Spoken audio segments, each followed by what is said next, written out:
यश दयाल के पापा ने कहा कि जब ऑक्शन के मौके पर मेरे बेटे पर 5 करोड़ का दाव आरसीबी ने लगाया तो लोगों ने कहा कि भैया पैसा जो है वो आरसीबी ने नाली में डाल दिया, बर्बाद कर दिया।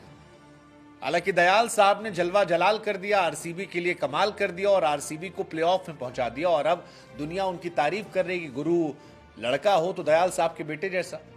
लेकिन हमको लगा कि जो आरोप दयाल साहब के बेटे पर लग रहा था वो तो सही नहीं था, लेकिन जिन पर सही है उनके बारे में आपसे बात कर लेते हैं और उन खिलाड़ियों की बात करते हैं जिन पर वाकई में आईपीएल में मोटा पैसा लगाया गया, बड़ी उम्मीद से लगाया गया, बड़ी बड़ी टीमों ने लगाया, लेकिन उन्होंने अपना भी बंटाधार कर लिया और टीम का भी बेड़ा पार नहीं कर पाए।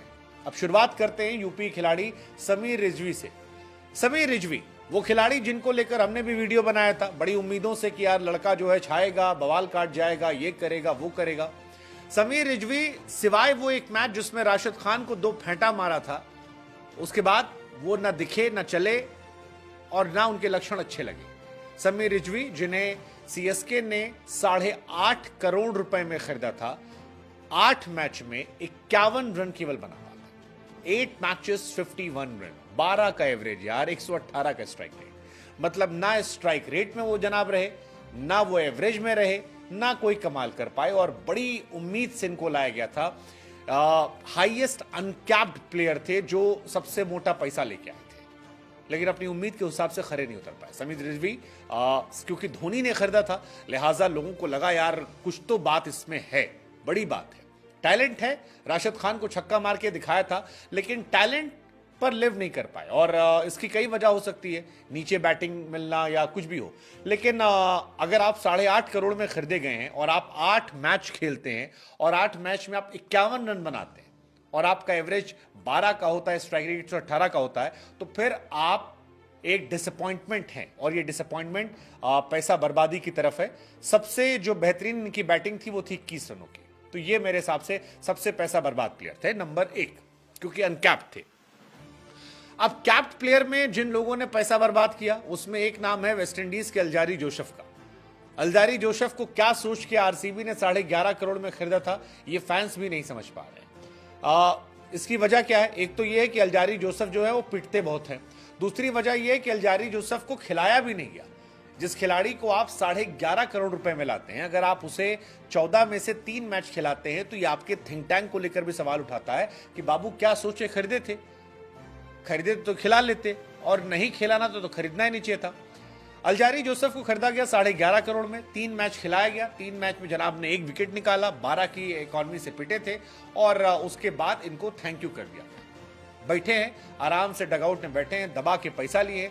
11.5 का या 12 का इकॉनमी है और 58 का उनका बॉलिंग एवरेज है, स्ट्राइक रेट है, और आराम से डगआउट में बैठ के मोटा पैसा ले जा रहे हैं। ये दूसरे खिलाड़ी थे जो पैसा बर्बाद करने के मामले में टॉप पर थे, इनका सबसे ज्यादा पैसा बर्बाद हुआ है। नंबर 3 पर जो खिलाड़ी हमारी नजर में पैसा बर्बाद करने में, वो है डैरियल मिचेल।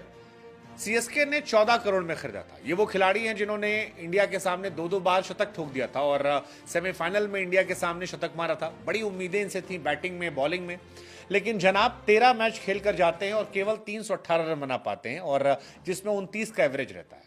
अब अगर आप 14 करोड़ में आए हैं तो आप 29 का एवरेज या 142 का स्ट्राइक रेट मेंटेन नहीं कर सकते, और अगर आप करते हैं तो फिर आप 1 नंबर के झंडू प्लेयर हैं।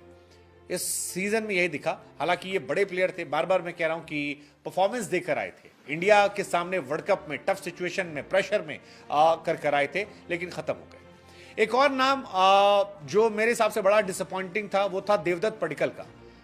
लखनऊ सुपर जायंट ने राजस्थान रॉयल्स से खरीदा था और बड़ी उम्मीदों से खरीदा था। जब ये आए थे तो बड़ी उम्मीद भी थी, क्योंकि पहले ये राजस्थान रॉयल्स में थे, उससे पहले आरसीबी में ठीक ठाक खेले थे, लेकिन इस साल आईपीएल ये इंडियन टेस्ट टीम में खेल कर आए थे और वहां बढ़िया खेल कर आए थे, और लगा था कि यार इंटरनेशनल एक्सपोजर से जो फायदा मिलेगा उसको ये आईपीएल में दिखाएंगे। लेकिन इन जनाब ने एलएसजी का पूरा पैसा बर्बाद कर दिया, और एलएसजी अगर आज बाहर बैठ के मूंगफली खा के केएल राहुल कह रहे हैं कि हम इंडिया को वर्ल्ड कप खेल देखेंगे, तो उसमें इनकी भूमिका भी है। 7 मैच खिलाया गया। श्री श्री श्री देवदत्त पडिक्कल जी ने 7 मैच में केवल 38 रन बनाया, एवरेज 5 का था, स्ट्राइक रेट 71 का। एलएसजी वाले भी इस साल हाथ जोड़ लिए होंगे, अगले साल ये कहां जाएंगे क्या करेंगे पता नहीं, लेकिन पैसा जो है वो पूरा पूरा बर्बाद कर दिया। पडिक्कल साहब जबरदस्त पैसा बर्बाद किया। हालांकि जब आए थे तब कर्नाटका के लिए अच्छे रन बनाए थे, डोमेस्टिक में तगड़ा खेले थे, इंडिया के लिए भी तगड़ा खेल कर आए थे और लगभग 7.25 करोड़ में आए थे। अब 7.25 करोड़ का खिलाड़ी अगर 5 की एवरेज और 70 का स्ट्राइक रेट से रन बनाता है तो जो फ्रेंचाइज है वो माथा पीट लेगा और इसके अलावा कोई ऑप्शन नहीं बचता।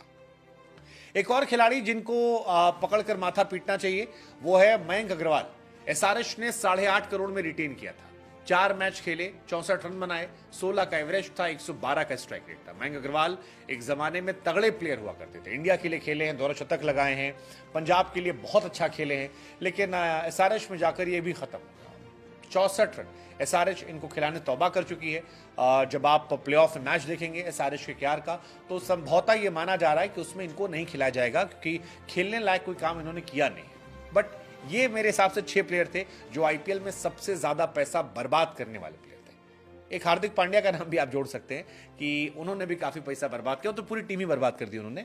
लेकिन आपकी नजर में कौन सा खिलाड़ी है जो इस पर दांव बहुत अच्छा लगा था लेकिन सबसे ज्यादा सीजन बर्बाद किया? मेरी नजर में ये 6 खिलाड़ी थे और इंक्लूडिंग हमारे वाइस कैप्टन पांड्या साहब जो मुंबई कप्तान थे, उन्होंने भी काफी पैसा बर्बाद किया।